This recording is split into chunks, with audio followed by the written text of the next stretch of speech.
Hey, this is Chris, but my friends call me Stones. Thanks for checking out my channel and thanks for checking out my latest video. In this video, I want to share with you some things that I found at yard sales yesterday on Saturday, but most of all the things that I brought home from another recycling event that I volunteered at.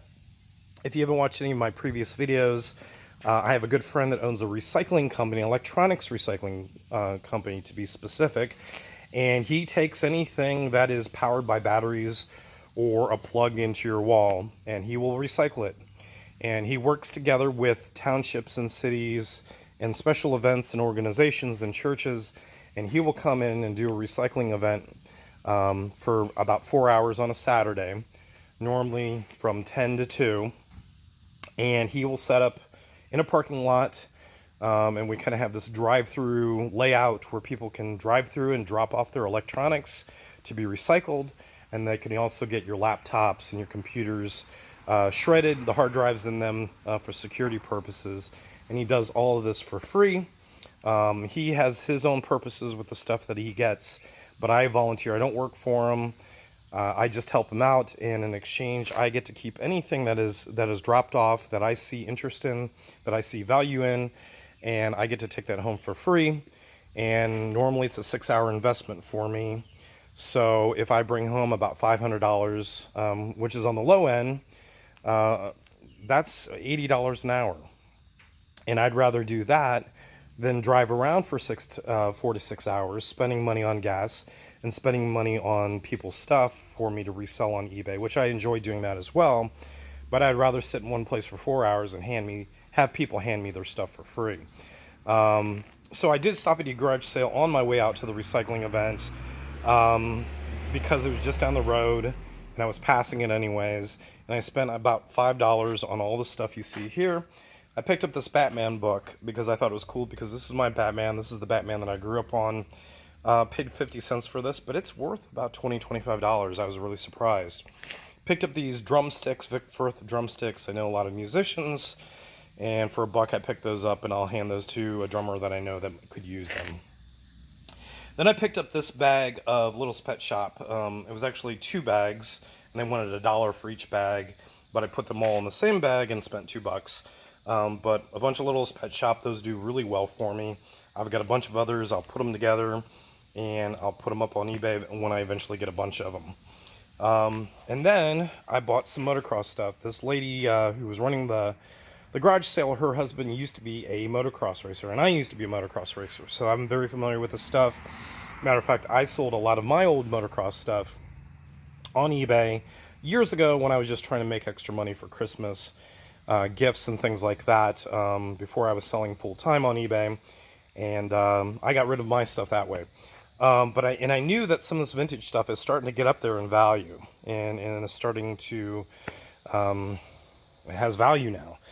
So I picked up this set of vintage Goggle quick straps for $1.50. You can see the price tag there.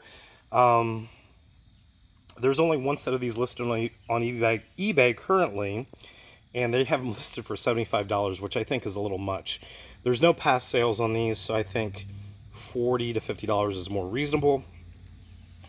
But this jersey is what caught me off guard. I picked this up because it's a cool look, it's vintage, but I didn't realize how much these jerseys are worth until I looked it up later on. This Fox Image FX line, which is one of the earliest Fox lines of motocross wear. If you're not familiar with Fox, Fox is what Nike is to basketball. Fox is to motocross. They're the main brand for motocross racers, the most popular brand, I would say. And these all over print jerseys do really well on eBay, starting no less than $100 for a jersey. What I've seen, and this Fox Image FX line is extremely valuable. This all over print. Currently there is a barbed wire design like this one, but it's a black one, and they have it listed for $200, and it has over 25 watchers on the listing. Now I'm not sure if I can get that much for this one, because they printed their name, the racer printed their name and number on the back, which is pretty common. So maybe that won't decrease the value. Maybe that won't be a deterrent. I don't know. But I'll throw that up for at least $150, and I only paid $1.50 for that. Funny thing was, the lady said, yeah, we were selling our jerseys for $2, but we only asked $1.50 for this one because our name is printed on the back. And ironically, this is probably the one that's worth the most. Then she threw in this chest protector, this racing flak jacket. She said her husband wanted to throw it away, and she said she'll just give it to someone who bought some of the motocross stuff, so she just gave it to me for free. I don't know if there's any value in that. And then off to the recycling event. This is all the stuff that I picked up for free from the recycling event. And starting off with some printer ink. This is what I call big box printer ink. The Samsung stuff goes for about $25, $30 a box. So that's not bad. Then there's these plug-and-play games. These plug-and-play games I used to pick up all the time at thrift stores and garage sales and stuff. Now they don't sell as well, so I won't pay for them. But if I'm getting them for free, I might as well pick them up. I've got about four of them or so right now that haven't sold yet, but for free, why not? And then if you know, you know. I've talked about these before. These are the printer heads from the HP OfficeJet Pro series. These printer heads are removable from the printer, and it's often the thing that goes bad in the printer. Oftentimes people, when they get rid of printers though, it's not because anything went bad, they just bought another printer. So I pull these out all day. They're worth $100 a piece, and I see at least one, if not multiple of them at every recycling event, so I grab those whenever I can. Then I got the little small stuff, a bunch of Apple stuff. I picked up this iPhone only because it was still in the box. It's not brand new, but it is a pretty clean phone. Maybe I can get a few dollars from that. Apple Watch Series 3. There's no way that I can prove that it works. So, you know, I looked this up on eBay, and even for parts not working, it sells for at least $40. An old pager, that sells for about $20, $25. And then a bunch of iPods. The iPods can be in value, different values depending on the size, the generation. But the big brick ones are worth a lot of money, and then the more newer ones are worth a lot of money. It's the ones that are the generations that are in between are the ones that really don't have much value. And these are actually going up in value lately because Apple announced that they're no longer going to do iPods. So these are going to be obsolete. They're going to be discontinued, making them more valuable. Then I got, this was interesting. I don't know what I'm going to do with that. I don't know if I can sell it on eBay, but this is an old navigation system for a vintage airplane. This Olsen bulk tape eraser, it's just basically a big electronic magnet. They use this to erase like VHS tapes and like tape drives for old computers. The last one sold on eBay in auction for $50, but there's none currently listed, so maybe I can get like $60 for mine. And then video game stuff. Sometimes I see a lot, sometimes I don't see any at all. PS2, just the system itself, it looks a little dirty, but it'll clean up fine, and I'm sure it works.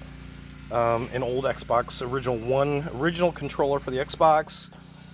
Here's a Ps2 Slim. I've never seen it in silver before, but it came with all the cables and the controller, which is great. The funny thing about the Ps2 Slim is that all the PlayStations take the same power cable and the same AV cable, except for the Slim. The Slim takes a special AV cable. I don't know why, but if it doesn't come with it, it sucks because you have to go looking for it. There's a wireless bar for the Wii, a couple of video games. I don't know who just donates video games. A complete PS3. I was surprised with this one. 2 controllers, the charger for the controllers, the AV cable and the power cable are all there. So I'm really shocked on that. And then here's an Xbox One. I traded for this with one of the other guys that was kind of volunteering and helping out. He wanted something else that I had found. I agreed. But I think this Xbox One is roached. It looks like they were trying to pop it open with like a screwdriver. I mean, it's all messed up. So it probably doesn't work. That's probably what that means. And then I thought this was the most interesting piece that I found. And this is an old portable TV, CRT TV, which would be great for video gaming. But I've never seen one that has an 8mm player in it, built into it. I've seen VHS players built into them, DVD players, but I've never seen one with an 8mm player in it.